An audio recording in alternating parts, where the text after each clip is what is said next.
그 망해가는 회사에서 경호원 노릇하느니 우리 회사로 와요. 연봉 3배에 차도 줄게. 그리고 당신 어머니의 재미있는 비밀도 알려줄 수 있는데. 유라 회장님, 관심은 감사합니다만 저는 된장찌개가 입에 맞아서 배신 냄새나는 비싼 음식은 소화가 안 될 것 같네요. 그 돈 아껴서 변호사나 고용해 두세요. 곧 필요하게 될 테니까. 안녕하세요. 편안한 노후 구독자 여러분. 인생의 깊은 울림과 따뜻한 이야기를 나누는 편안한 노후입니다. 구독과 좋아요, 알림 설정은 저희에게 큰 힘이 됩니다. 잠시 시간을 내어 꾹 눌러주시면 더 좋은 이야기로 보답하겠습니다. 진심으로 감사합니다. 오늘 들려드릴 이야기는 군대 전역 후 오토바이 퀵 서비스를 시작한 한 청년의 이야기입니다. 그는 단돈 몇만 원을 벌기 위해 태운 한 대기업 대표 때문에 자신의 어머니에 대한 30년 넘게 숨겨져 온 충격적인 비밀과 마주하게 됩니다. 과연 그 비밀은 무엇이었을까요? 지금 바로 시작하겠습니다. 전역한 지 사흘째 되던 날, 저는 한 대기업 대표님을 모시고 시골의 친척을 찾아 나섰습니다. 하지만 그분이 던진 한마디 질문에 저는 그 자리에 얼어붙고 말았습니다. 그분이 찾던 사람이 바로 제 어머니였기 때문입니다. 저는 강남 고속버스터미널 근처 거대한 느티나무 그늘에 기대서서 이마에 송골송골 맺힌 땀을 닦아냈습니다. 초여름 서울의 아스팔트는 금방이라도 신발을 녹여버릴 듯 뜨거운 열기를 뿜어냈고 퇴근 시간의 차량 행렬은 아지랑이처럼 흐릿하게 보였습니다. 오늘로 제가 군복을 벗은 지 정확히 사흘째. 25의 저는 낡은 군용배낭과 달아빠진 옷 몇 벌, 그리고 가슴 안주머니에 소중히 챙겨 넣은 전역 수당이 전 재산인 채로 삭막한 사회에 던져졌습니다.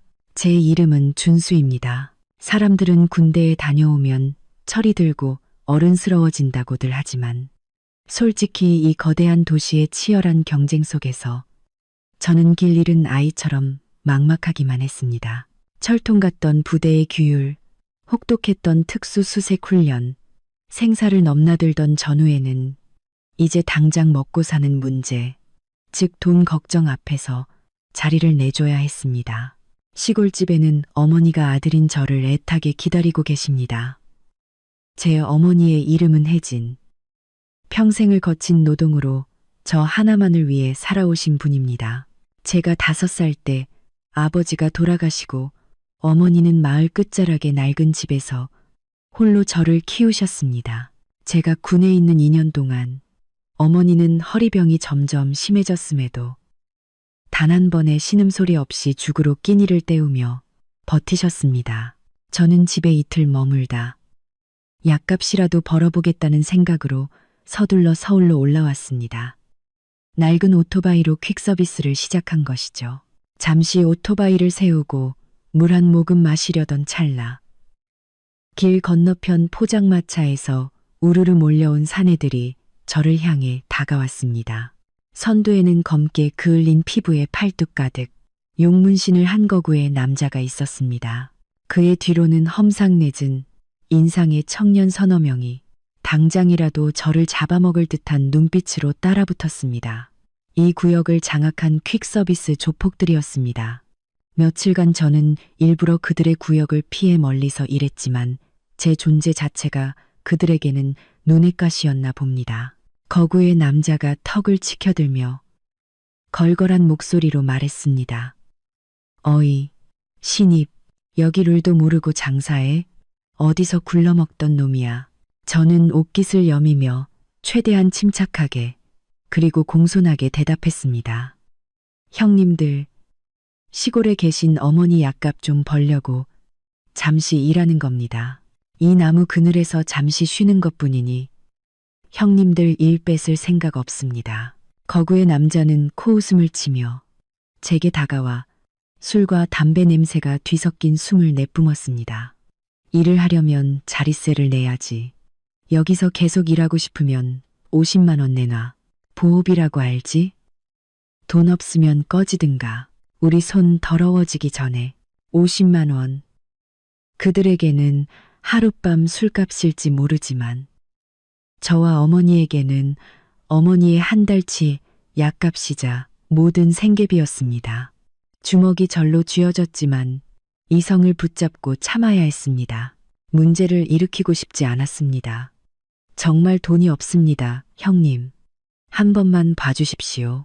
제 말이 채 끝나기도 전에 거구의 남자는 제가 손에 들고 있던 헬멧을 땅바닥으로 거칠게 내리쳤습니다. 그가 으르렁거렸습니다. 돈도 없는 새끼가 여기서 버티겠다고? 야, 저놈한테 세상 무서운 줄 알려줘라. 그 말이 떨어지기 무섭게 뒤에 있던 놈들이 소매에서 쇠 파이프를 꺼내 들고 달려들었습니다. 그들은 무자비하게 흉기를 휘둘렀습니다. 그 순간 특수 수색대원으로서의 생존 본능이 제 안에서 폭발했습니다. 천근만근의 위기 속에서 시간은 느리게 흘렀습니다. 거리의 소음은 사라지고 오직 상대의 움직임에 모든 신경이 집중되었습니다. 첫 번째 놈이 달려들자 저는 가볍게 몸을 왼쪽으로 피했습니다. 놈의 쇠파이프는 허공을 갈랐습니다. 저는 즉시 왼손으로 상대의 손목을 쳐내고 오른손으로 옆구리를 가격했습니다. 간단한 동작이었지만 그 청년은 억소리를 내며 흉기를 떨어뜨리고 배를 감싸쥔 채 주저앉았습니다. 나머지 두 놈이 양쪽에서 동시에 달려들었습니다. 저는 숨을 깊게 들이마시고 무게 중심을 낮췄습니다. 유술 기술을 이용해 오른쪽 놈의 힘을 빌려 왼쪽 놈을 밀어버리자 둘은 서로 부딪혀 비틀거렸습니다. 저는 상대를 제압할 뿐 치명적인 공격은 하지 않았습니다. 그들 역시 먹고 살기 위해 길을 잘못 든 사람들이라는 걸 알았기 때문입니다. 저는 오직 자신을 지키고 싶었을 뿐입니다. 우두머리인 거구의 남자는 부하들이 쓰러지는 것을 보자 괴성을 지르며 긴 쇠막대를 들고 제게 달려들었습니다. 그는 온 힘을 다해 위에서 아래로 쇠막대를 내리쳤습니다. 저는 물러서지 않고 오히려 한 발 앞으로 나아가 왼손으로 그의 손목을 막고 동시에 몸을 회전시켜 어깨로 그를 강하게 밀쳐냈습니다. 거대한 몸집의 사내는 그대로 나가떨어져 보도블록 위를 굴렀습니다. 저는 그에게 다가갔지만 더 이상 공격하지 않고 손을 내밀며 나직하지만 힘있는 목소리로 말했습니다. 말했잖소. 싸우고 싶지 않다고. 당신들도 먹고 살려고 일하는 거고 나도 마찬가지요. 사람 너무 막다른 길로 몰지 맙시다. 거구의 남자는 저를 올려다보았습니다. 그의 눈빛은 흉포함에서 경악과 두려움으로 바뀌어 있었습니다. 그는 순하고 가난해 보이는 이 청년이 결코 만만한 상대가 아님을 깨달은 것입니다. 그는 주섬주섬 일어나 옷에 먼지를 털고는 부하들에게 철수하라는 신호를 보냈습니다. 떠나기 전 그는 저를 돌아보며 미안하다는 듯 무언가 중얼거리더니 일행과 함께 골목 안으로 황급히 사라졌습니다. 저는 안도의 한숨을 내쉬며 바닥에 나뒹구는 헬멧을 주워 먼지를 털었습니다. 심장이 빠르게 뛰었습니다. 두려워서가 아니라 서글퍼서였습니다. 세상은 너무나 거칠었고 사람들은 왜 서로에게 폭력을 휘두르는 걸까요? 오토바이를 다시 세우고 다른 곳으로 가려고 시동을 걸려던 순간 등 뒤에서 부드럽고 중후한 목소리가 들려왔습니다. 실력이 아주 좋으시군요. 혹시 저 좀 태워주실 수 있겠습니까? 돌아보니 30대 후반으로 보이는 한 남자가 서 있었습니다. 그는 고급스러운 흰색 셔츠를 입고 있었지만 넥타이는 풀어헤친 채였고 손에는 낡은 가죽 서류 가방을 들고 있었습니다.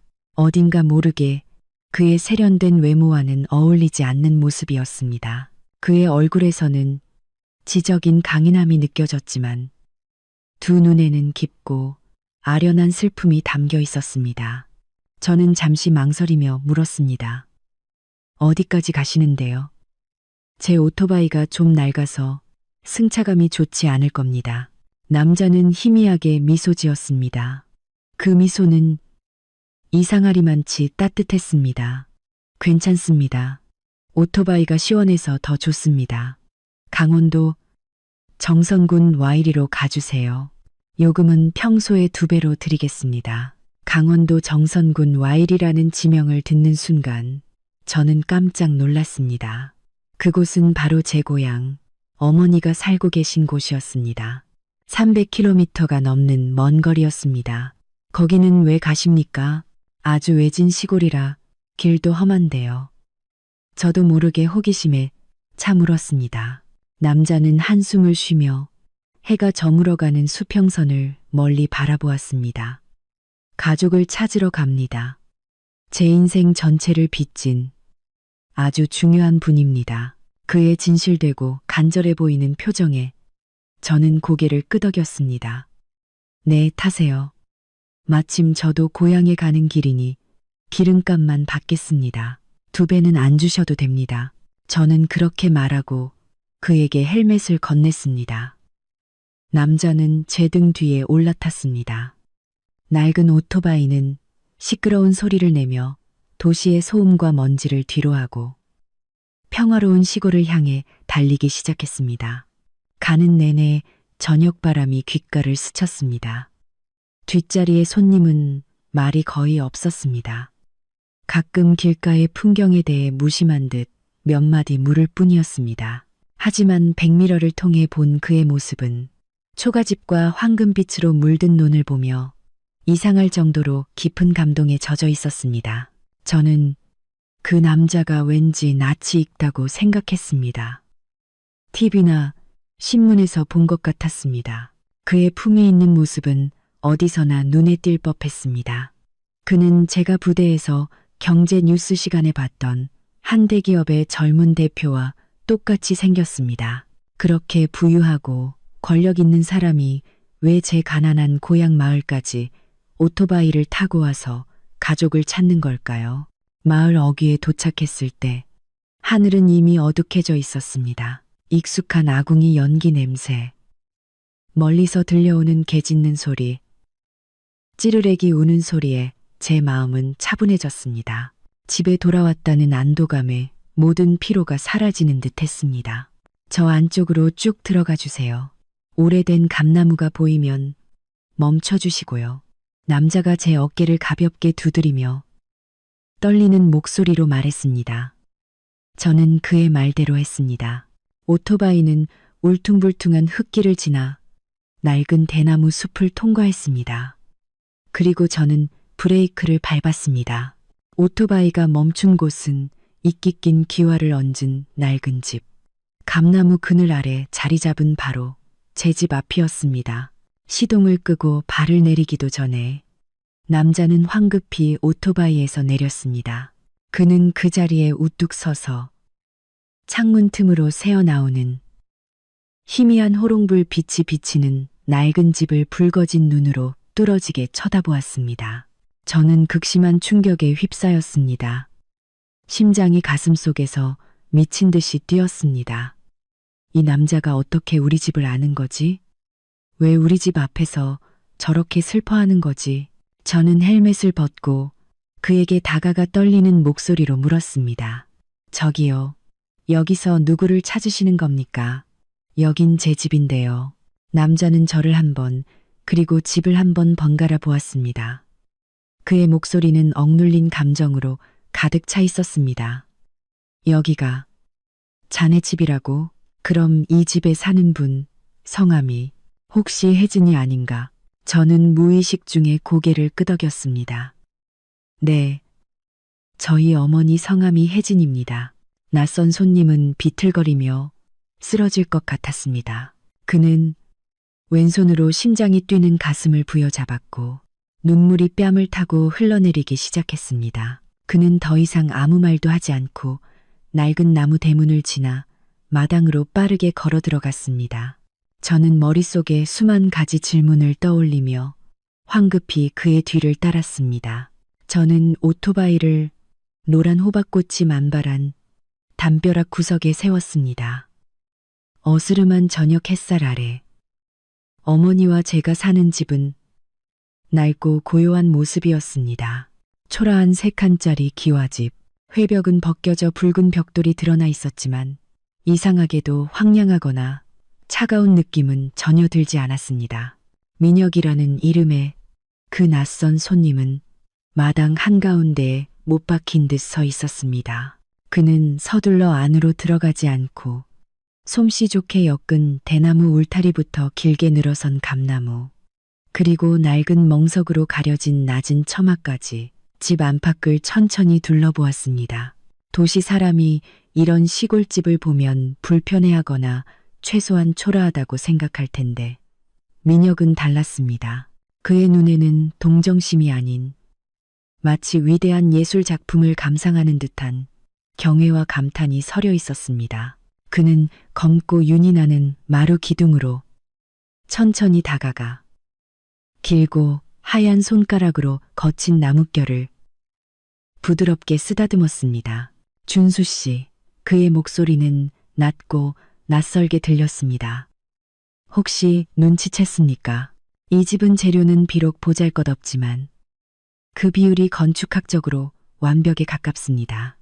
저는 어리둥절했습니다. 네, 저희 집이 가난해서 그냥 있는 재료로 대충 지은 겁니다. 저 기둥은 아버지가 옛날에 세우신 거고, 저 처마는 어머니가 햇볕 가리려고 직접 엮으신 건데요. 민혁은 고개를 저으며 슬프지만 존경심 가득한 미소를 지었습니다. 아닙니다. 햇빛의 방향을 보세요. 이 처마의 기울기는 여름의 뜨거운 햇볕은 막아주면서도 겨울의 따뜻한 햇살은 집안 가득 들어오게 설계되어 있습니다. 저 감나무는 남동쪽에 심어 나쁜 바람은 막고 시원한 바람만 집으로 들이죠. 호박 넝쿨, 빗물바지통, 자갈 깔린 오솔길까지 모든 것이 풍수지리와 건축의 황금 비율을 따르고 있습니다. 이건 정말 뛰어난 감각과 실력을 가진 사람만이 해낼 수 있는 일입니다. 저는 충격에 빠졌습니다. 25년을 이 집에서 살면서 그저 이웃의 답답한 시멘트 집보다 시원하고 편안하다고만 생각했지. 그가 말하는 심오한 원리가 숨어 있을 줄은 꿈에도 몰랐습니다. 평생 땅만 파고 살아온 우리 어머니가 황금 비율이나 건축을 어떻게 알 수 있단 말입니까? 민혁은 저를 돌아보았습니다. 그의 눈은 강렬한 희망으로 빛났습니다. 이 집을 설계한 분은 평범한 농부가 아닐 겁니다. 그분의 영혼은 매우 아름답고 섬세하지만 동시에 억눌린 상처로 가득 차 있겠죠. 그의 말은 제 안에 예민한 무언가를 건드렸습니다. 생각해보니 어머니는 정말 남달랐습니다. 가난했지만 결코 남루하지 않았습니다.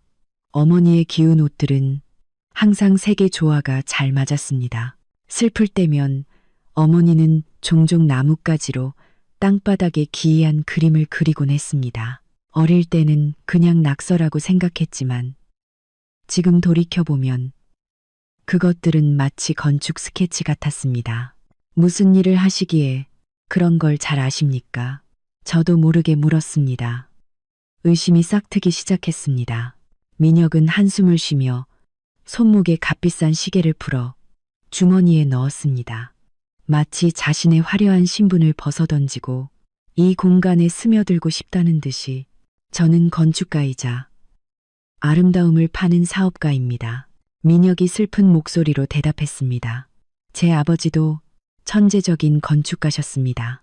평생 완벽한 설계, 즉 한때 마음을 나눈 지기와 함께 스케치했던 꿈의 집을 찾아 헤매셨죠.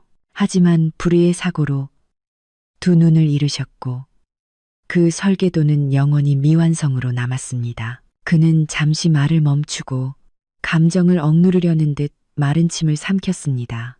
지난 30년간 아버지는 어둠 속에서 사셨지만 그 지기에 대한 기억과 그녀의 건축 철학만큼은 단 한순간도 잊지 않으셨습니다. 아버지는 제게 말씀하셨죠. 가장 보잘것없는 재료로 가장 평온한 안식처를 만들 수 있는 여인을 찾아라. 그 사람이 바로 내 인생의 잃어버린 조각이다. 라고요. 저는 온몸에 소름이 돋았습니다. 그의 이야기는 소설 같았지만 눈앞의 현실과 너무나도 맞아떨어졌습니다. 그럼 저희 어머니가 그분이라고 생각하시는 겁니까? 제가 떨리는 목소리로 물었습니다. 민혁은 직접 대답하는 대신 조개 껍데기와 작은 대나무 조각으로 만든 풍경이 걸린 창가로 다가갔습니다. 저녁 바람이 불자 풍경은 맑고 경쾌한 소리를 냈습니다. 준수 씨, 아십니까? 이 풍경은 매우 복잡한 음양공명 원리에 따라 만들어졌습니다. 보통 사람이라면 그냥 예쁘게 엮었겠지만 이것을 만든 분은 각 대나무의 길이를 계산해서 사람의 마음을 치유하는 멜로디를 창조해낸 겁니다. 아버지는 고통스러운 악몽 속에서도 항상 이 풍경 소리를 찾으셨습니다. 바로 그때 부엌에서 마른 체구의 한 여인이 걸어 나왔습니다. 바로 제 어머니였습니다. 어머니는 낡은 갈색 몸챔 바지를 입고 반백이 된 머리는 소박한 나무 비녀로 단정하게 묶어 올린 모습이었습니다. 손에는 텃밭에서 막 따온 상추 바구니가 들려 있었습니다. 준수야, 왔구나. 왜 마당에 계속 서 있니? 어머니의 따뜻하고 익숙한 목소리에 저는 생각의 흐름에서 퍼뜩 깨어났습니다.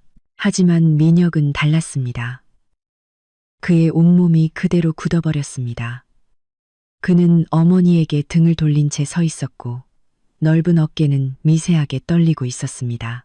미친 듯이 뛰는 심장을 진정시킬 시간이 필요한 듯 보였습니다. 어머니, 저 왔어요. 손님 한 분 모시고 왔어요. 저는 어머니께 다가가 상추 바구니를 받아들며 말했습니다. 어머니는 고개를 들어 세월의 침침해진 눈으로 저녁 어스름 속에 등 돌리고 서 있는 낯선 남자를 바라보았습니다. 웬 손님이냐? 내 군대 친구니? 어서 들어와서 물 한잔 하라고 해라. 방금 보리차 끓여놨는데. 민혁이 천천히 돌아섰습니다. 그 순간 세상이 멈춘 것 같았습니다. 처마 밑에 희미한 백열등 불빛이 그의 얼굴을 비추었고 감정에 젖어 흐릿해진 그의 강인한 윤곽이 드러났습니다. 그는 어머니를 쳐다보지 않았습니다. 그는 어머니의 머리에 꽂힌 나무 비녀를 보고 있었습니다. 그 비녀는 연필 모양으로 섬세하게 깎여 있었습니다. 건축을 하는 사람들, 특히 같은 과거를 공유한 사람만이 그 의미를 알아볼 수 있는 증표였습니다. 어머니는 그 자리에 얼어붙었습니다. 손에 들고 있던 바구니가 땅으로 떨어졌고 파릇파릇한 상추가 붉은 흙바닥 위로 흩어졌습니다. 어머니는 민혁을 뚫어지게 쳐다보았고 입술은 무언가 말하려는 듯 떨렸지만 소리가 나오지 않았습니다. 어머니는 그가 누구인지 몰랐지만 그의 눈빛, 그의 분위기는 30년 넘게 가슴 깊이 묻어두었던 그 남자와 너무나도 닮아 있었습니다. 민혁이 한 걸음 다가섰습니다. 그의 목소리는 터져 나오는 감정에 갈라져 있었습니다. 그가 수천 번 연습했을 그 한마디는 내뱉는 순간에도 고통으로 가득 차 있었습니다. 아주머니, 혹시 오래전 시냇가 옆에 집 그림을 그려 상우라는 이름의 건축학도에게 선물하셨던 분 맞으십니까? 민혁의 질문은 고요한 저녁 하늘에 내리친 마른 벼락과도 같았습니다. 어머니는 비틀거렸고 얼굴은 핏기 하나 없이 창백해졌습니다. 어머니는 기둥에 기대서야 겨우 몸을 가눌 수 있었습니다. 마당에 흩어진 파릇파릇한 상추들처럼 제 마음도 온통 헝클어졌습니다. 평생 밭일만 아시던 우리 어머니, 그런 어머니가 지금 온몸을 사시나무 떨듯 떨며 서 있었습니다. 저는 황급히 상추 바구니를 주워들고 어머니의 어깨를 부축했습니다. 앙상한 어깨는 얼음장처럼 차가웠습니다. 어머니, 왜 그러세요? 저분 아세요? 저는 걱정스럽게 물으며 어머니를 쳐다보았습니다. 어머니는 대답하지 않았습니다. 어머니는 여전히 민혁을, 아니, 그의 등 뒤에 펼쳐진 30년 전의 아득한 기억을 바라보고 있었습니다. 눈에는 눈물이 그렁그렁했지만 입술을 굳게 깨물어 울음을 참고 있었습니다. 민혁은 여전히 그 자리에 인내심 있고 정중한 태도로 서 있었습니다. 그는 품 안에서 코팅된 낡은 흑백 사진 한 장을 꺼냈습니다. 그는 다가와 두 손으로 공손히 사진을 어머니 앞에 내밀었습니다. 아주머니, 이 사진을 자세히 봐주세요. 아버지께서 두 분의 첫 스케치라고 하셨습니다. 앞이 보이지 않게 된 후에도 아버지는 이걸 목숨처럼 간직하셨습니다. 저는 호기심에 곁눈질로 사진을 보았습니다. 빛바랜 사진 속에는 목탄으로 그린 작은 시냇가, 옆 목조 주택의 스케치가 있었습니다. 자유롭고 부드러운 필지였지만 구도는 놀랍도록 정교했습니다. 저를 소름 돋게 한 것은 그림 속 집의 구조가 지금 우리가 사는 이 초라한 집의 배치와 매우 흡사하다는 점이었습니다. 낮은 처마, 바람을 막아주는 감나무, 마당 앞에 호박 넝쿨까지 그림 한쪽 구석에는 나와 함께 꿈을 지어갈 상우에게라는 단정한 글씨가 쓰여 있었고 그 옆에는 갈대 모양의 작은 서명이 있었습니다. 그 서명을 본 어머니는 더 이상 감정을 억누르지 못했습니다. 어머니는 손으로 입을 막았고 주름진 손가락 사이로 눈물이 터져 나왔습니다. 자네는 어머니의 목소리가 갈라졌습니다. 저는 민혁입니다. 상우 씨의 아들입니다. 민혁이 흐느끼며 대답하고는 마당 한가운데에 그대로 무릎을 꿇었습니다. 아버지께서 아주머니를 찾아달라고 부탁하셨습니다. 아주머니를 찾지 못하면 죽어도 눈을 감지 못하실 거라고 하셨습니다. 눈앞의 광경에 제 머릿속은 혼란으로 가득 찼습니다. 상우, 건축가, 설계도, 그 모든 단어는 우리 가족의 가난한 삶과는 너무나도 거리가 멀었습니다. 저는 제가 평생을 다 안다고 생각했던 어머니를 바라보았습니다. 평범한 시골 안악내의 거친 외모 뒤에 어머니는 이토록 찬란하고 비극적인 과거를 숨기고 계셨던 것입니다. 어머니는 떨리는 손으로 민혁의 머리를 만지려다 마치 자신이 그를 더럽힐까 두려운 듯 황급히 손을 거두었습니다. 어머니는 고개를 돌리며 서글픈 목소리로 말했습니다. 자네가 사람을 잘못 찾아왔네. 나는 남편 일찍 여의고 홀로 자식 키운 가난한 시골 늙은이야. 그림 같은 건 그릴 줄도 모르네. 어서 돌아가게. 아닙니다. 민혁이 고개를 들었습니다. 그의 목소리는 단호했습니다. 과거는 부정하실 수 있어도 아주머니의 재능은 부정하실 수 없습니다. 이 집, 아주머니가 가꾸신 모든 것이 가장 확실한 증거입니다. 아버지께서 말씀하셨습니다. 오직 옛날의 혜진이라는 여인만이 이처럼 공간을 통해 사람의 마음을 치유할 수 있다고요. 아주머니, 제 아버지는 이제 앞을 보지 못하십니다. 민혁의 마지막 말은 고요함 속을 가르는 비수와도 같았습니다. 어머니는 화들짝 놀라 돌아섰고 두 눈은 공포로 커졌습니다. 뭐라고? 상우 씨가 그이가 어떻게 됐다는 건가? 10년 전 공사 현장에서 사고가 있었습니다. 민혁이 고개를 숙이며 말했습니다. 화재 현장에서 사람을 구하려다 무너지는 건물에 깔리셨습니다. 두 눈을 잃으셨지만 아버지는 후회하지 않으신다고 했습니다. 그 말을 듣자 어머니는 통곡하기 시작했습니다. 반평생 넘게 억눌러온 울음이 터져 나온 것입니다. 어머니는 땅바닥에 주저앉아 사진을 마치 보물처럼 끌어안았습니다. 상우 씨, 왜 그렇게 힘든 삶을 살았어요? 저는 멍하니 서 있었습니다. 복잡한 생각들로 마음이 무거웠습니다. 저는 얼른 어머니를 부축해 집 안으로 모셨습니다. 민혁도 조용히 뒤따라 들어왔습니다. 희미한 등잔불 아래 어머니는 보리차를 한 모금 마시고 마음을 진정시켰습니다. 어머니는 죄책감 가득한 눈으로 저를 바라보았습니다. 준수야, 오랫동안 너를 속여서 미안하다. 그리고는 이야기를 시작하셨습니다. 어머니의 슬픈 목소리는 우리를 찬란했지만 고통스러웠던 젊은 시절로 데려갔습니다.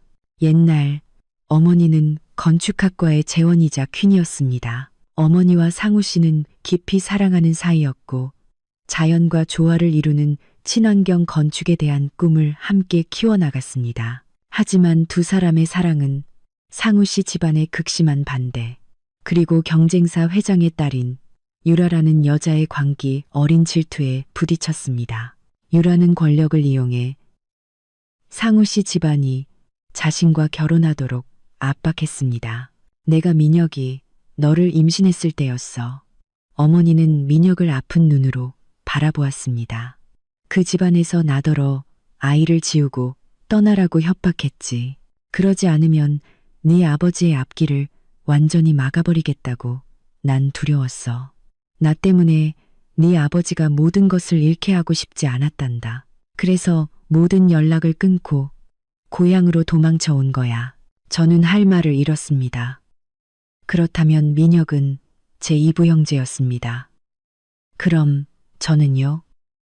어머니는 저를 돌아보았습니다. 눈빛이 한결 부드러워졌습니다. 고향에 온 후 길에서 쓰러진 나를 내 할아버지, 할머니께서 구해주셨단다.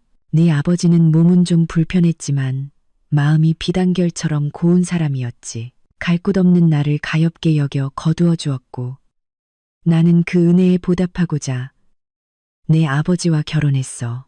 너는 네 아버지의 피를 이어받은 이 집안의 자랑스러운 아들이야. 나는 네 아버지께 평생의 은혜를 졌단다. 저는 안도의 한숨을 내쉬었지만 마음은 여전히 무거웠습니다. 어머니의 삶은 끝없는 희생의 연속이었던 것입니다. 민혁이 어머니를 바라보며 눈물을 흘렸습니다. 그는 어머니의 거친 손을 잡았습니다. 어머니, 제가 이제 어머니를 찾았어요. 아버지는 아직도 어머니를 기다리고 계세요. 평생 다른 여자는 만나지도 않으셨어요. 저 하나 키우면서 오직 어머니를 다시 모셔올 날만 기다리며 사업을 일구셨어요. 어머니는 고개를 가로저었습니다. 안 된다, 아들아. 지금 내 꼴을 보렴. 이렇게 늙고 초라한 내가 어떻게 그 사람 곁에 설 수 있겠니? 그 집안 사람들을 어떻게 다시 보고 또 유라라는 그 여자는 가만히 있지 않을 거야. 걱정 마세요. 민혁이 어머니의 손을 꽉 잡았습니다. 그의 눈빛은 확신으로 가득 찼습니다. 이제 제가 있습니다. 저는 A건설의 대표입니다. 어머니를 지킬 힘이 충분합니다. 그리고 지금 어머니의 도움이 절실히 필요합니다. 유라, 여자가 운영하는 경쟁사 때문에 회사가 큰 위기에 처해 있습니다. 그 여자가 또다시 아이디어를 훔쳐갔어요. 민혁은 저를 돌아보았습니다. 그리고 내 도움이 필요하다. 준수야, 너처럼 믿을 수 있고 배짱과 실력을 갖춘 사람이 필요해. 등 뒤에서 칼을 꽂는 비열한 놈들을 상대하려면 말이야. 저는 민혁과 어머니를 번갈아 보았습니다. 가슴 속에서 뜨거운 무언가가 끓어올랐습니다. 군인의 피가 다시 뛰기 시작했습니다. 더 이상 어머니가 이렇게 힘들게 사시게 둘 수 없었습니다. 또한 방금 만난 형과 불쌍한 아버지가 악당들에게 당하게 내버려 둘 수도 없었습니다. 어머니, 제가 어머니의 손을 잡았습니다. 형 말이 맞아요. 우린 평생을 도망치며 살았어요. 이제는 맞서 싸워야 할 때예요. 제가 어머니와 함께 갈게요. 어머니와 형을 제가 지키겠습니다. 민혁이 고개를 끄덕였습니다. 그는 자리에서 일어나 제 눈을 똑바로 쳐다보며 그 심각성에 온몸의 소름이 돋을 만한 질문을 던졌습니다. 이것이 바로 앞으로 닥칠 전쟁의 서막이었습니다.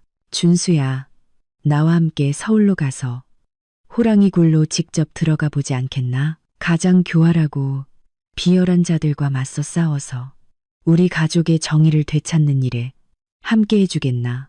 저는 벌떡 일어났습니다. 하겠습니다. 저와 민혁이 맞잡은 손은 뼈마디가 아릴 정도로 강했습니다. 그것은 단순한 악수가 아니었습니다. 두 형제의 피가 섞이는 순간이었고 생사를 건 맹세였습니다. 한 사람은 꿈을 그리는 펜을 잡았고 다른 한 사람은 평화를 지키는 총을 잡았습니다. 이제 우리는 인생에서 가장 소중한 한 여인을 지키기 위해 같은 전선에 섰습니다. 어머니는 우리 둘을 바라보며 소리 없이 눈물을 흘렸습니다. 어머니는 다가와 앙상한 두 팔로 두 아들을 한꺼번에 끌어안았습니다. 이 낡은 초가집이 이토록 완전한 온기로 가득 찼던 적이 있었을까요? 자, 옛날 이야기는 그만하자. 어머니는 눈물을 훔치며 우리를 놓아주었습니다. 둘 다 먼 길 오느라 배고플 텐데 내가 뭐라도 차려줄게. 변변한 건 없지만 그래도 텃밭 채소는 실컷 먹을 수 있단다. 민혁이 황급히 어머니의 손을 잡았습니다. 어머니, 진수성찬은 필요 없어요. 저는 그냥 어머니가 해주신 밥이 먹고 싶어요. 지난 32년간 세상의 온갖 맛있는 음식을 다 먹어봤지만 단 한 번도 맛있다고 느낀 적이 없어요. 그의 말에 제 코끝이 찡해졌습니다. 저는 부엌으로 가 어머니를 도와 아궁이에 불을 지폈습니다. 민혁도 하얀 셔츠 소매를 걷어붙이고 어색한 자세로 앉아 상추를 다듬었습니다. 최고급 세단과 냉방 잘 된 사무실에 익숙할 대기업 대표가 삐걱거리는 대나무 평상에 쪼그려 앉아 상추잎을 씻는 모습을 보니 마음속에 형언할 수 없는 감정이 차올랐습니다. 부와 가난, 사회적 지위의 격차는 사라지고 오직 따뜻한 형제애만이 남았습니다. 그날 저녁 식사는 희미한 등잔불과 창문으로 쏟아지는 달빛 아래에서 이루어졌습니다. 낡은 목반 위에는 데친 상추와 된장, 뚝배기에 보글보글 끓는 된장찌개, 그리고 제가 점심때 구워놓은 고등어 몇 조각이 전부였습니다. 민혁은 김이 모락모락 나는 밥그릇을 들었습니다. 그는 밥을 크게 한 숟갈 뜨고 상추를 된장에 푹 찍어 입에 넣었습니다. 그러다 갑자기 그는 목이 맨 듯 밥그릇을 내려놓고 얼굴을 두 손에 파묻은 채 어린아이처럼 흐느끼기 시작했습니다. 너무 맛있어요, 어머니. 왜 이렇게 맛있죠? 세상 풍파를 다 겪은 어른의 울음소리는 너무나도 서글펐습니다. 어머니는 깜짝 놀라 그의 등을 쓰다듬었습니다. 내 아들, 가엾어라. 천천히 먹으렴. 이제 엄마가 여기 있으니 평생이라도 밥 해줄게. 민혁은 붉어진 눈으로 어머니를 올려다보며 감정에 북받쳐 갈라진 목소리로 말했습니다. 어머니, 아세요? 집에서 아버지도 항상 혼자 식사하세요. 앞이 안 보이시니 불도 켜지 않으시고요. 텅 빈 저택은 늘 칠흑같이 어두워요. 아버지는 요리사가 차려준 음식을 드시면서도 항상 중얼거리세요. 옛날에 혜진이가 끓여주던 된장찌개 한 그릇만 먹을 수 있다면 죽어도 여한이 없겠다라고요. 저는 그런 아버지를 보면서 가슴이 찢어지는 것 같았어요. 민혁의 이야기를 들으며 어머니는 또다시 눈물을 흘렸습니다. 어머니는 떨리는 손으로 고등어 살을 발라 민혁의 밥그릇에 놓아주었습니다. 내가 네 아버지와 너에게 큰 죄를 지었다.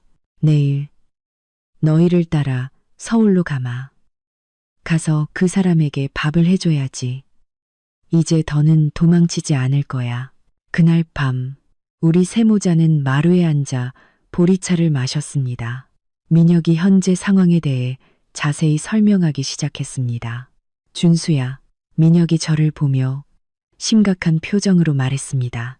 어머니를 서울로 모시는 일은 절대적으로 비밀에 붙여야 해. 비건설의 유라 회장. 그 여자의 정보망은 어디에나 깔려 있어. 어머니가 살아 돌아왔다는 걸 알면 아버지와 만나지 못하도록 무슨 짓이든 할 거야. 저는 날카로운 눈빛으로 고개를 끄덕였습니다. 형, 걱정 마. 난 특수수색대 출신이야.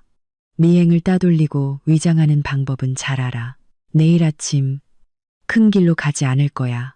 강변 새길을 따라 국도로 나간 다음 형이 부른 차가 아니라 시외버스를 탈 거야. 민혁은 감탄한 눈으로 저를 보았습니다. 좋아, 내 계획대로 하자. 서울에 도착하면 내가 어머니와 너를 위해 최고급 보안시설을 갖춘 주상복합 아파트에 머물게 할게. 모든 것을 공개하기 전까지 우리 가족의 저택과는 완전히 분리된 안전한 곳이야. 어머니는 옆에서 듣고 계시다가 간간히 걱정스러운 한숨을 쉬었지만 두 아들의 단호한 모습을 보며 점차 안정을 찾아갔습니다. 어머니는 방으로 들어가 낡은 나무 괴짝에서 보퉁이 하나를 꺼내셨습니다. 그 안에는 낡은 몸점 바지 몇 벌과 민혁이 돌려준 연필 모양 비녀, 그리고 3년간 땅속에 묻어두었던 찹쌀 동동주 한 항아리가 들어있었습니다. 이 술은 네가 장가갈 때 쓰려고 담가둔 건데 상우 씨에게 가져다 줘야겠다. 옛날에 그 사람이 내가 직접 담근 동동주를 참 좋아했거든. 소박한 시골 선물을 정성껏 챙기는 어머니의 뒷모습을 보며 제 마음이 저려왔습니다. 평생을 희생하며 살아온 우리 어머니가 이제 원치도 않았던 재벌가의 전쟁터로 향하고 있었습니다. 오직 사랑과 책임감 때문에. 동틀 무렵 대나무 잎에 새벽 이슬이 맺혀 있을 때 우리는 조용히 집을 나섰습니다. 저는 25년간 정들었던 집을 마지막으로 돌아보며 문을 굳게 잠갔습니다. 대나무 살인문이 닫히고 이끼 낀 마당이 그 뒤로 사라졌습니다. 가요, 어머니. 가요, 형.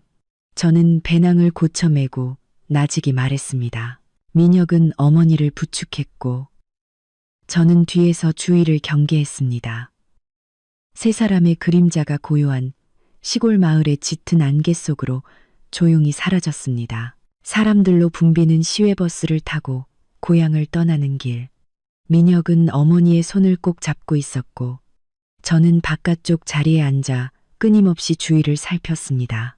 버스는 비포장도로를 지날 때마다 덜컹거렸지만 우리 세 사람은 그런 육체적 피로 따위는 신경 쓰지 않았습니다. 버스가 절반쯤 달렸을 때 민혁이 조용히 어머니를 불렀습니다. 어머니, 저는 항상 궁금했어요.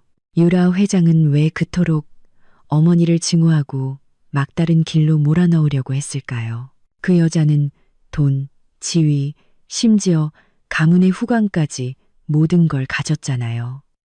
왜 이미 패배를 인정하고 떠난 사람을 그냥 내버려 두지 않았을까요? 어머니는 한숨을 쉬며 먼지 낀 차창 밖으로 시선을 던졌습니다.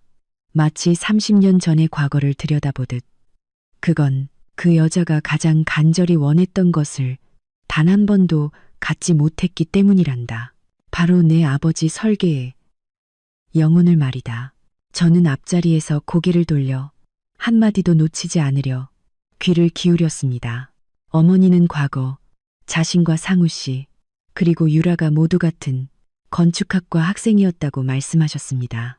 상우 씨는 건축이란 무생물의 콘크리트 덩어리가 아니라 인간이 평온을 찾는 공간이어야 한다고 믿는 천재였습니다. 반면 유라는 거대 건설사 회장의 딸로 아름답고 오만하며 원하는 것은 무엇이든 손에 넣어야 직성이 풀리는 여자였습니다. 유라는 내 아버지를 사랑했지만 그건 소유욕에 가까운 끔찍한 사랑이었지. 하지만 내 아버지는 나를 선택했어. 가진 것이라곤 섬세한 손재주와 통하는 마음뿐인 시골뜨기였던 나를. 어머니가 말을 이었습니다. 우리는 함께 친환경 주택과 마음을 치유하는 정원에 대한 스케치를 그려나갔지. 내 아버지는 항상 말했어. 유라는 돈을 벌기 위해 집을 그리지만 혜진이는 사람이 살기 위해 집을 그린다라고. 비극은 그해 열린 전국 건축 설계 공모전에서 시작되었습니다. 상우 씨와 어머니는 보금자리라는 이름의 공동 작품을 출품했습니다. 그것은 두 사람의 첫 정신적 자녀이자 모든 열정이 담긴 작품이었습니다. 질투심에 불탄 유라는 돈으로 심사위원들을 매수하려 했지만 상우 씨의 재능이 너무나 뛰어나 실패했습니다. 시상식 전날 밤이었어. 어머니는 주먹을 꽉 쥐었습니다. 유라가 나를 찾아왔지.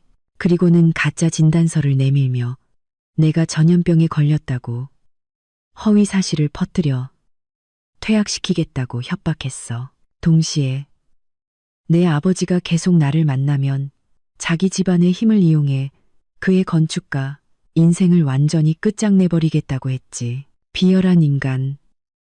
저는 참지 못하고 욕설을 내뱉었습니다. 피가 거꾸로 솟는 것 같았습니다.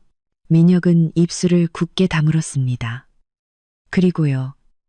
어머니, 그때 나는 어렸고 뱃속에 너를 가졌다는 사실을 아무에게도 말하지 못한 상태였어. 나 때문에 내 아버지의 빛나는 미래가 망가질까봐 두려웠지. 하지만 가장 고통스러웠던 건 협박이 아니었어. 어머니는 목이 맨 목소리로 말했습니다. 유라가 내 아버지의 핵심 아이디어가 담긴 스케치북을 훔쳐간 거야. 그리고는 그 아이디어들을 교묘하게 베껴서 자기 집안 회사 이름으로 발표해버렸지. 내 아버지는 그 사실을 알았지만 물증이 없어서 아무것도 할 수 없었단다. 그럼 비건설은 아버지와 어머니의 아이디어를 훔쳐서 제국을 건설한 거군요. 민혁이 얼음장 같은 목소리로 물었습니다. 어머니는 눈물을 흘리며 고개를 끄덕였습니다. 그래. 비건설이 오늘날처럼 커진 건 상당 부분 그 여자가 그때 훔쳐간 아이디어 덕분이야. 하지만 아들아, 자기 것이 아닌 것은 영원히 영혼을 담을 수 없단다. 그 여자의 건축물들은 화려하고 사치스럽지만 항상 따뜻함이 부족했지. 네, 아버지도, 업계 전문가들도, 그리고 유라 자신도 그 사실을 알고 있었어. 그래서 그 여자가 나를 증오하는 거야. 아이디어를 훔칠 수는 있어도 나와 내 아버지만이 이해하는 그 영혼을 만들어낼 수는 없었으니까. 저는 어머니를 보며 무한한 존경심을 느꼈습니다. 낡은 몸잼 바지를 입은 이 여인이 거대한 건축 제국의 영혼을 쥐고 있었던 것입니다. 그래서 제가 아버지의 철학을 이어받아 A 건설을 일으키려 하자 그 여자가 다시 두려움을 느낀 거군요. 민혁이 분석했습니다. 과거가 반복될까봐, 진실이 드러날까봐 두려워하는 거죠. 우리 회사에 스파이를 심고 새로운 디자인을 훔치는 것도 그저 옛날 버릇을 반복하는 것뿐이고요. 어머니는 민혁의 손을 잡았습니다. 어머니의 목소리는 그 어느 때보다 단호했습니다. 이번에는 도망치지 않을 거다. 나는 이미 네 아버지를 반평생 넘게 홀로 싸우게 했어. 이제 늙어서 잃을 것도 없지만 너희와 내 아버지를 위해서라도 반드시 정의를 되찾을 거야. 버스는 서울 시내로 진입하기 시작했습니다. 이른 아침 안개 너머로 마천루들이 모습을 드러냈습니다. 최상의 품격을 건설합니다. 라는 슬로건이 적힌 비건설의 거대한 광고판이 눈에 들어왔습니다. 그 옆에는 보석으로 치장한 중년의 유라 회장이 오만한 미소를 짓고 있는 사진이 있었습니다. 저는 그 광고판을 보고 다시 어머니와 민혁을 보았습니다. 한쪽은 속임수로 쌓아올린 거짓된 화려함. 다른 한쪽은 사랑으로 가득한 진실되고 소박한 모습이었습니다. 형, 제가 입을 열었습니다. 그 여자에게는 돈, 권력, 스파이가 있지만 딱 한 가지가 없어. 그게 뭔데? 가족이 없어. 그 여자 곁에는 돈 때문에 일하는 하수인들 뿐이지만 우리에겐 서로가 있잖아. 그리고 가장 중요한 건 우리가 원본이라는 거야. 아무리 정교한 복제품도 절대 원본을 이길 수는 없어. 민혁이 미소를 지었습니다. 제가 만난 일에 가장 환한 미소였습니다. 그는 제 어깨를 두드리며 말했습니다. 멋진 말이다, 동생. 전쟁터에 온 걸 환영한다. 이제부터 그 여자에게 진실의 힘이 얼마나 무서운지 보여주자. 버스는 서울 고속버스 터미널에 멈췄습니다.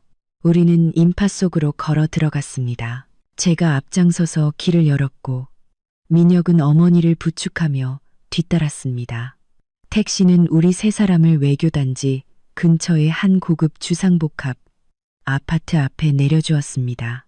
이곳은 민혁이 오래전에 비밀리에 사둔 곳으로 회사의 최측근조차 모르는 은신처였습니다.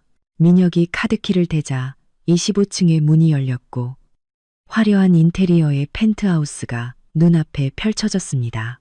대리석 바닥, 크리스털, 샹들리에, 그리고 서울의 전경이 한눈에 들어오는 거대한 통유리창. 하지만 이 집 역시 민혁처럼 차갑고 외로운 기운을 풍겼습니다. 사람의 온기나 음식 냄새 없이 모든 것이 무서울 정도로 정돈되어 있었습니다. 어머니는 낡은 고무신을 조심스럽게 벗어두고 맨발로 차가운 대리석 바닥을 밟았습니다. 어머니는 어리둥절한 표정으로 주위를 둘러보았고 손에는 동동주, 항아리가 든 보퉁이를 꼭 쥔 채였습니다. 이 화려함 속에서 어머니는 너무나도 작고 이질적으로 보였습니다. 어머니, 앞으로 어머니와 준수가 여기서 지내실 거예요. 민혁이 말했습니다. 여긴 보안이 철저해서 낯선 사람은 절대 올라올 수 없으니 안심하고 쉬세요. 어머니를 가장 큰 침실로 안내한 후 민혁은 저에게 발코니로 나오라는 신호를 보냈습니다. 고층의 바람은 도시의 거친 숨결을 실어와 세차게 불었습니다. 민혁은 셔츠 단추 2개를 풀고 난간에 기댔습니다. 그의 눈빛은 어머니와 함께 있을 때의 부드러움은 온데간데 없이 거대한 폭풍 앞에선 A건설 대표의 날카로운 눈빛으로 변해 있었습니다. 준수야, 그가 더 이상 격식을 차리지 않고 제 이름을 불렀습니다. 내 도움이 필요하다. 저는 팔짱을 끼고 똑바로 서서 말했습니다. 형, 말만 해. A건설은 지금 큰 위기에 처해 있어. 우리는 창의력과 독창성으로 승부하는 인테리어 디자인 회사야. 그런데 지난 2년간 우리가 새로운 아이디어를 구상해서 발표하기도 전에 유라의 비건설이 거의 똑같은 디자인을 30%나 싼 가격으로 시장에 내놓고 있어. 제가 미간을 찌푸렸습니다. 어떻게 그런 우연이 아니야. 민혁이 씁쓸하게 웃었습니다. 도둑질이지. 그 여자, 우리 회사 핵심 간부 중에 스파이를 심어놨어. 그놈이 설계도, 프로젝트 정보, 심지어 VIP 고객 명단까지 저쪽으로 빼돌리고 있어. 배신자가 있다는 건 알지만 누군지 아직 못 찾았어. 너무 교묘하게 움직여서 컴퓨터 시스템에는 흔적조차 남지 않아. 그는 주머니에서 직원 카드와 미리 준비한 서류를 꺼냈습니다. 네가 우리 회사에서 일해줬으면 좋겠다. 공식적인 직함은 대표이사 비서 겸 보안팀장이지만 진짜 임무는 우리 회사를 갉아먹고 있는 그 쥐새끼를 잡아내는 거야. 저는 제 이름과 보안팀장 황준수라고 적힌 카드를 받아들었습니다. 전싸움하고 현장 수색은 잘하지만 디자인이나 사무실 컴퓨터는 전혀 몰라요. 민혁은 고개를 저었습니다. 네가 그림을 그릴 필요는 없어. 나에겐 수백 명의 뛰어난 건축가가 있지만 이 일을 맡길 만큼 절대적으로 신뢰할 수 있는 사람은 없어. 그 스파이는 IT팀의 감시를 피하려고 아주 원시적인 방법을 써. 개인 휴대폰으로 화면을 찍거나 손으로 정보를 베껴 적는 식으로 말이야. 일반적인 CCTV로는 잡아낼 수 없지만 너 같은 특수수색대원의 눈은 그걸 찾아낼 수 있을 거야. 저는 민혁의 의도를 이해했습니다. 군대에서 우리는 평범함 속에 숨겨진 비정상적인 것들을 찾아내는 훈련을 받았습니다. 불안한 눈빛, 갑자기 바뀐 습관, 카페에서의 은밀한 만남 같은 것들. 그것이 바로 제 전문 분야였습니다. 그리고 한 가지 더. 민혁의 목소리가 낮아졌습니다. 유라 회장은 사업적으로만 방해하는 게 아니야. 최근에 익명의 협박 문자를 계속 받고 있고 지난달에는 내 차에 브레이크 선이 잘려 있었어. 다행히 출발 전에 발견했지. 그 여자는 국제 리조트 입찰이 있기 전에 나를 죽여서 시장을 독차지하려는 거야. 그 말을 듣자 제 안에 피가 끓어올랐습니다. 제 형의 화려한 겉모습 뒤에 이토록 위태로운 삶이 숨겨져 있었던 것입니다. 과거에 부모님의 행복을 앗아간 것도 모자라 이제는 형의 목숨까지 빼앗으려 하다니. 알겠어. 제가 단호하게 고개를 끄덕였습니다. 그 일 내가 맡을게. 내일 아침부터 형이랑 같이 출근할 거야. 반드시 그 스파이놈을 찾아내고 형을 안전하게 지킬게. 민혁이 제 어깨를 강하게 두드렸습니다. 그날 오후 민혁은 제게 잘 맞는 검은색 정장 한 벌을 주었습니다. 저는 깨끗하게 씻고 수염을 깎고 머리도 단정하게 잘랐습니다. 거울 앞에 섰을 때 저는 제 자신을 거의 알아보지 못했습니다. 어제의 초라하고 검게 그을린 퀵서비스 기사는 사라지고 날카로운 눈빛과 남성적인 얼굴선을 가진 군인의 기백이 느껴지는 세련된 남자가 서 있었습니다. 어머니는 1시간이나 걸려 겨우 사용법을 익힌 인덕션 앞에서 저녁을 준비하고 계셨습니다. 정장 입은 제 모습을 보시더니 어머니는 그 자리에 멈춰서서 눈시울을 붉히셨습니다. 준수야, 이렇게 입으니까 내 아버지 젊었을 때랑 똑같구나. 저는 어머니를 안아드렸습니다. 어머니, 저 형이랑 일하러 가는 거예요. 집에 계시는 동안 아무 걱정 마세요. 일 안정되면 아버지 모시고 올게요. 서울에서의 첫 저녁 식사. 차가운 대리석 식탁 위에는 김이 모락모락 나는 제육볶음과 된장찌개가 놓여 있었습니다. 고향의 맛이 이 차가운 아파트를 따뜻하게 데워주었습니다. 민혁은 저와 일 얘기를 나누며 밥을 아주 많이 먹었습니다.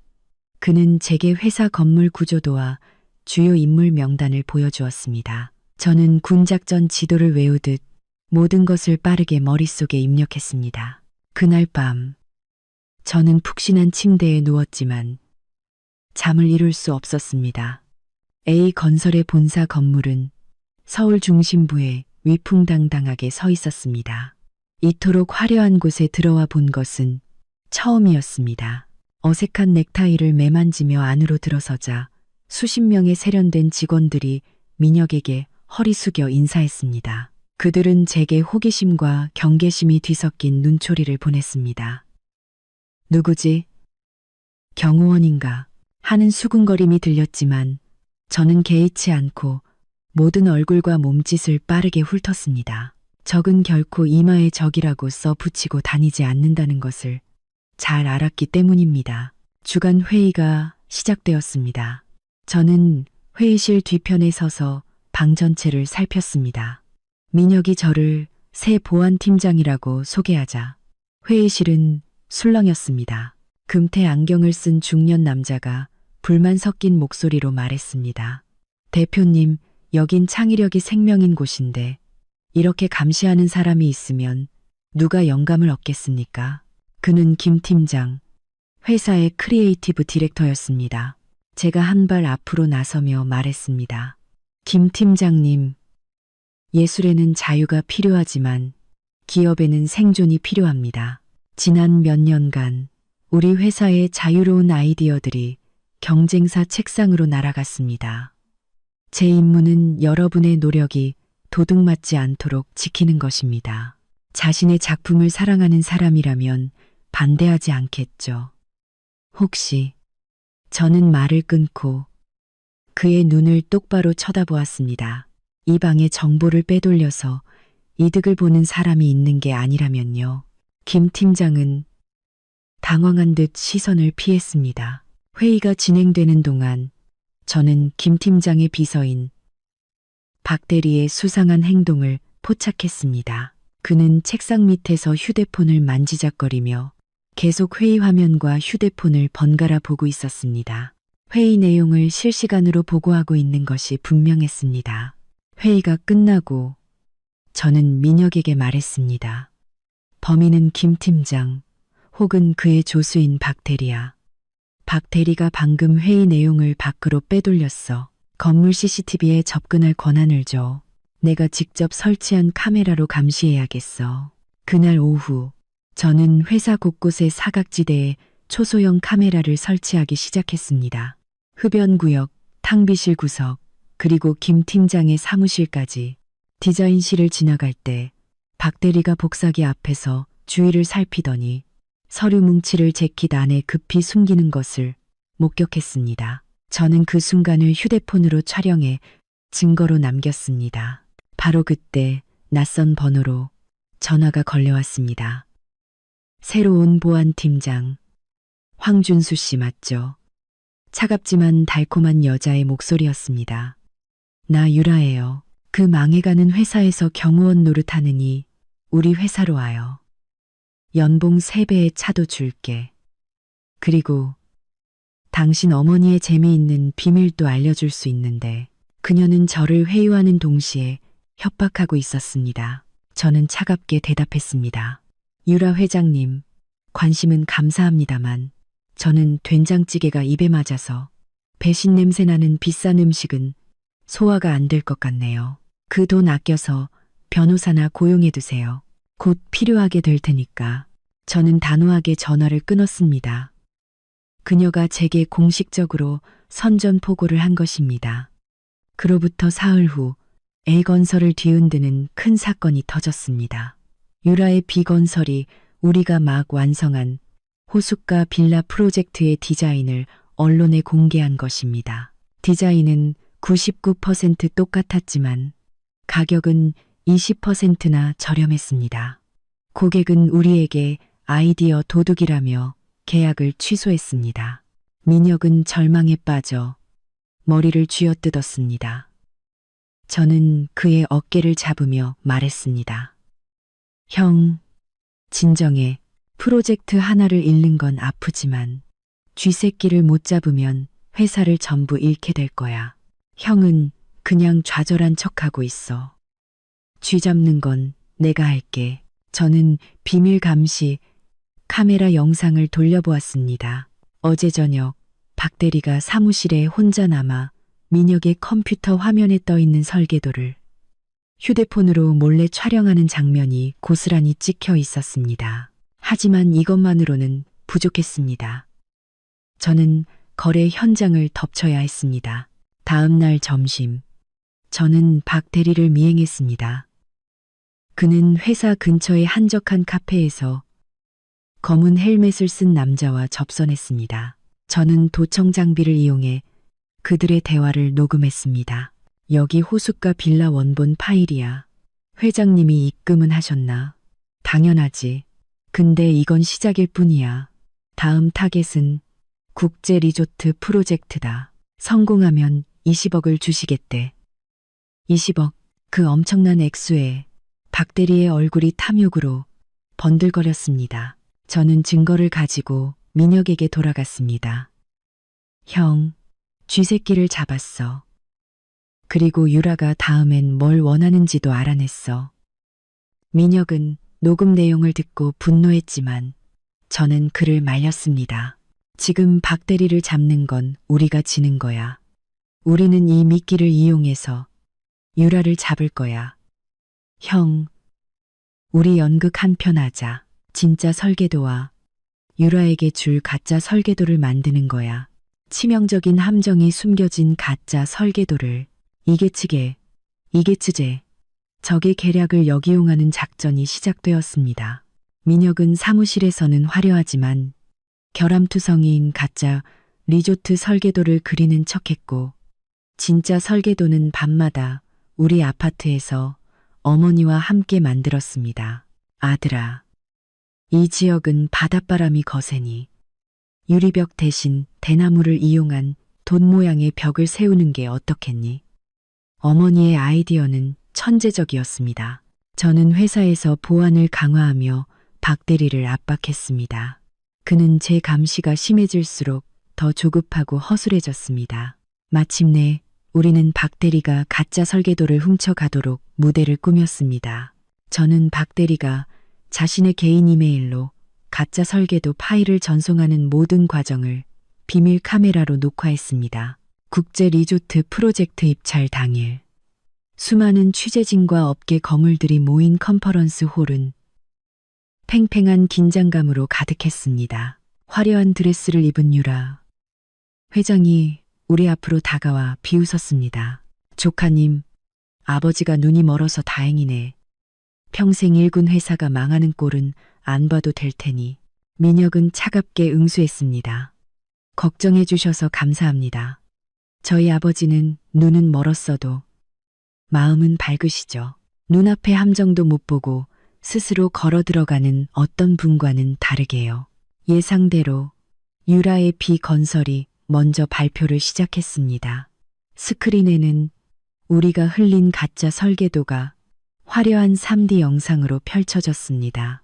특히 바닷속에 짓는다는 해저와인 저장고는 모든 사람의 탄성을 자아냈습니다. 유라는 의기양양하게 발표를 마쳤고 우레와 같은 박수 소리가 터져 나왔습니다. 드디어 민혁의 차례였습니다. 그는 단 하나의 USB만 들고 단상에 올랐습니다. 여러분, 우리는 부를 과시하기 위해 건물을 짓습니까? 아니면 평온을 찾기 위해 건물을 짓습니까? 민혁의 질문에 장내는 조용해졌습니다. 방금 보신 아름다운 궁전에는 치명적인 위험이 숨어 있습니다.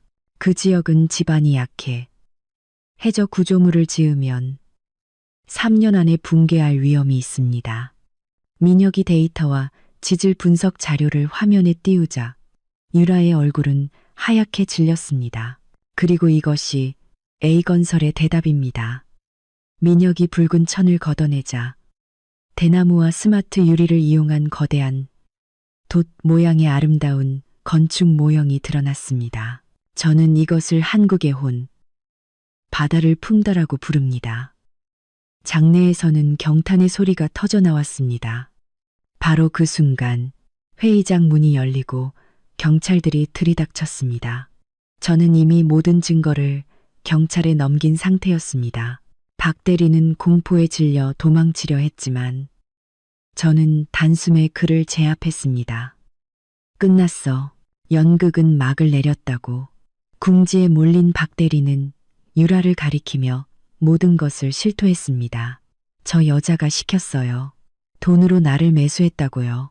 모든 것이 언론의 카메라 앞에서 폭로되었습니다. 유라는 비명을 지르며 끌려나갔고 프로젝트의 발주처 회장은 민혁에게 다가와 악수를 청했습니다. 축하합니다, 민 대표님. 당신의 놀라운 디자인과 정직함에 감동했습니다. A건설을 우리의 파트너로 선정하겠습니다. 다시 한번 박수 소리가 터져 나왔습니다. 이번에는 진심 어린 존경이 담긴 박수였습니다.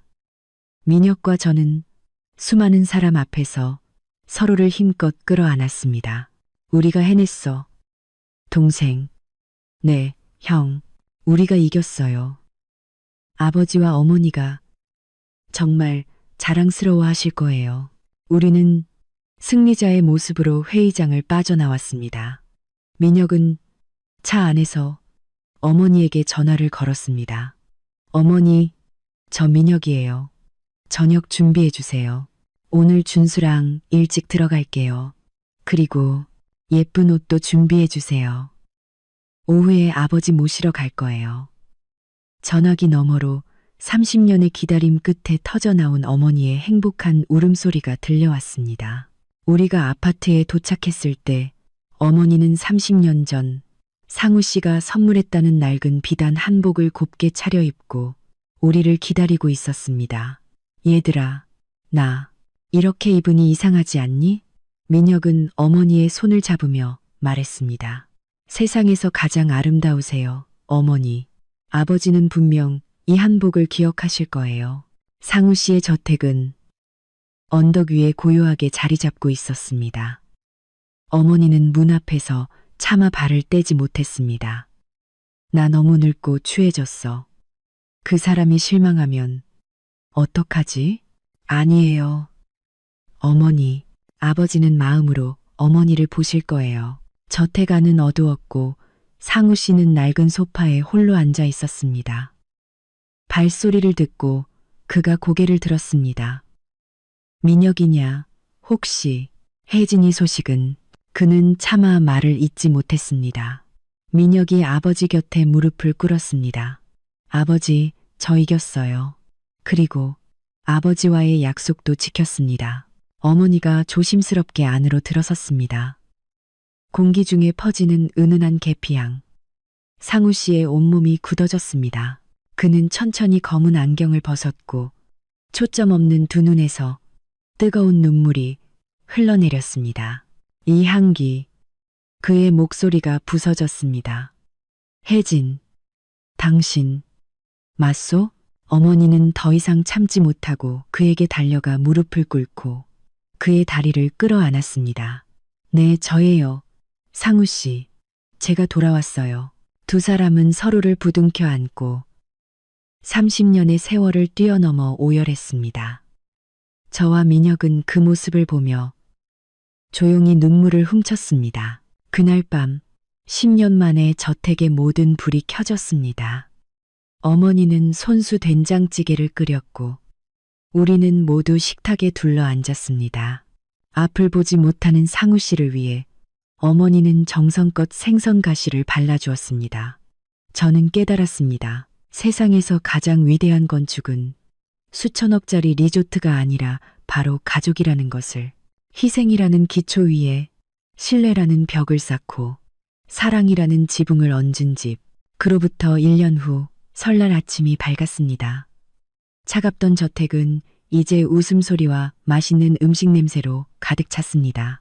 거실에서는 상우 씨와 어머니가 정답게 만두를 빚고 계셨습니다. 한국의 혼, 바다를 품다 리조트는 세계적인 명소가 되었고 A건설은 업계 최고의 자리에 올랐습니다. 민혁이 어머니께 첫 수익금이 담긴 봉투를 내밀었지만 어머니는 손을 저으며 말씀하셨습니다. 돈은 무슨, 너희 둘 다 이제 장가갈 생각이나 해라. 준수 너는 26, 민혁이 너는 33인데 내년 설에는 예쁜 며느리들 데려와야 한다. 온 가족이 한바탕 웃음을 터뜨렸습니다. 저녁 식사 후 우리는 마루에 앉아 멀리서 터지는 불꽃놀이를 구경했습니다. 민혁이 말했습니다. 준수야, 우리가 처음 만난 날 기억나? 그때 형이 널 그냥 지나쳤다면 우린 아마 평생 서로를 모르고 살았겠지. 상우 씨가 조용히 입을 열었습니다.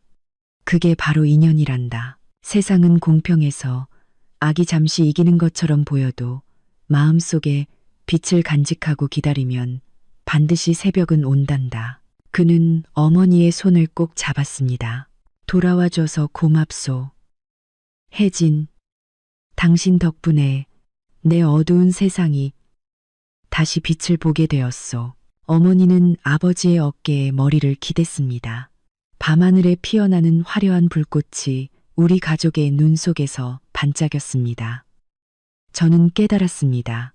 앞으로 어떤 폭풍우가 몰아쳐도 이 집은 세상에서 가장 안전하고 따뜻한 안식처가 되어줄 것이라는 것을. 구독자 여러분, 오늘 이야기는 여기까지입니다. 여러분의 마음에도 가족이라는 따뜻한 불빛이 항상 함께하기를 바랍니다. 편안한 노후였습니다. 감사합니다.